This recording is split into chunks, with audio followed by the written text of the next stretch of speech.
Magandang araw sa inyong lahat at welcome sa aking channel. Para sa nalalapit na Kapaskuhan, masayang inihayag ni primetime star Coco Martin na tinutulungan siya ng kanyang kasintang si Julia Montes na mamili ng mga regalo, lalo't hindi pa tapos ang kanyang Christmas gift shopping.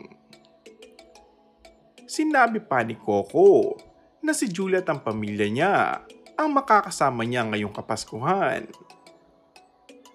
Pag mga importanteng mga okasyon na ganyan, kahit gaano pa ka-busy, syempre hahanapan talaga yan ng oras.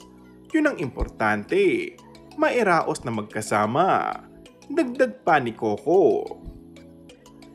Yun din naman ang gusto ni Julia, makapag-celebrate kami ng Christmas together, kahit full of work. May time rin kami sa family namin. Ang maganda nga sa dalawa, hindi nila ipinopost sa social media ang kanilang mga ganap sa pamilya nila. Kapag panahon nga ng Kapaskuhan, uso sa mga artista ang magbakasyon sa kung saan saang bansa o tourist destination sa buong mundo. Pero ang dalawa nga ay sa bahay lamang magdiriwang. Samantala, Pasko nga lang umano ang rest day ni Coco. Ni walang ang ginawa kundi maglagari sa tapings ang kanyang serye.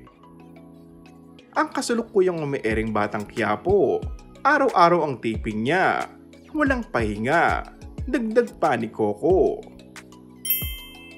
And that's all for our today's video. Kung bago ka lang sa aking channel ay mag-subscribe at pindutin na rin ang notification bell. Maraming salamat!